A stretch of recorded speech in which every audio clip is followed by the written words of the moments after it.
भगवान शिव के जन्म से जुड़ा रहस्य। भगवान शिव के जन्म से जुड़ा रहस्य क्या है? भगवान शिव को स्वयंभू कहा जाता है, जिसका अर्थ है कि वह अजन्मा है। वह ना आदि है और ना अंत।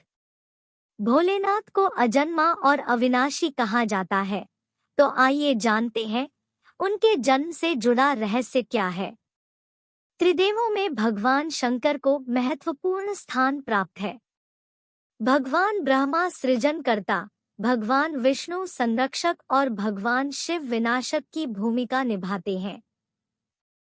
त्रिदेव मिलकर प्रकृति के नियम का संकेत देते हैं कि जो उत्पन्न हुआ है उसका विनाश भी होना तय है। इन त्रिदेव की उत्पत्ति खुद एक रहस्य है। कई पुराणों का मानना है कि भगवान ब्रह्मा और भगवान विष्णु शिव से उत्पन्न हुए। हालांकि शिव भक्तों के मन में सवाल उठता है कि भगवान शिव ने कैसे जन्म लिया था। कहा जाता है कि भगवान शिव स्वयंभू है, जिसका अर्थ है कि वह मानव शरीर से पैदा नहीं हुए हैं। जब कुछ नहीं था तो भगवान शिव थे और सब कुछ नष्ट हो जाने के बाद भी उनका अस्तित्व रहेगा। भगवान शिव को आदिदेव भी कहा जाता है, जिसका अर्थ हिंदू माइथोलॉजी में सबसे पुराने देव से है। वह देवों में प्रथम है।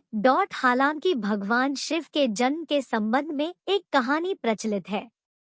भगवान ब्रह्मा और भगवान विष्णु के बीच एक बार बहस हुई। दोनों खुद को सर्वश्रेष्ठ साबित करना चाह रहे थे। तभी एक रहस्यमय खंभा दिखाई दिया। खंभे का और छोर दिखलाई नहीं पड़ रहा था।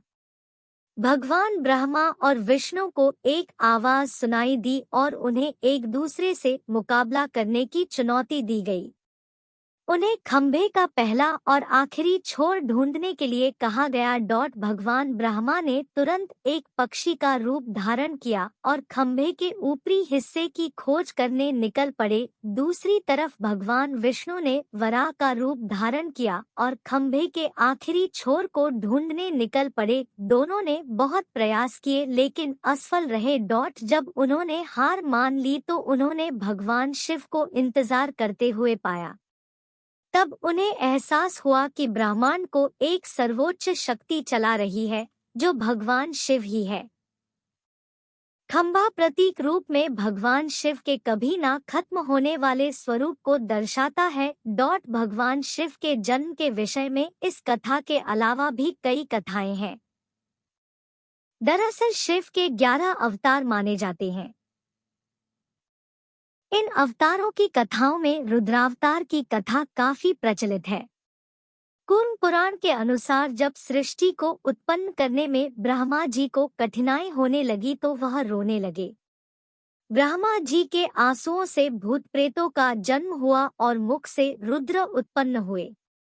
रुद्र भगवान शिव के अंश और भूत प्रेत उनके गण यानी सेवक माने जाते हैं। शिव पुराण के अनुसार भगवान शिव को स्वयंभू माना गया है, जबकि विष्णु पुराण के अनुसार भगवान विष्णु स्वयंभू है। शिव पुराण के अनुसार एक बार जब भगवान शिव अपने टखने पर अमृत मल रहे थे तब उससे भगवान विष्णु पैदा हुए, जबकि विष्णु पुराण के अनुसार शिव भगवान विष्णु के माथे के तेज से उत्पन्न हुए बताए गए हैं। संहारक कहे जाने वाले भगवान शिव एक बार देवों की रक्षा करने हेतु जहर पी लिया था और नीलकंठ कहलाए। भगवान शिव अपने भक्तों पर प्रसन्न हो जाएं तो सारी मुरादें पूरी कर देते हैं। भगवान शिव की लिंग रूप में पूजा की जाती है। जटाधारी शिव शंकर को प्रसन्न करने में किसी भी मनुष्य को कठिनाइयों का सामना नहीं करना पड़ता है। उन्हें सच्ची श्रद्धा मात्र से ही प्रसन्न किया जा सकता है।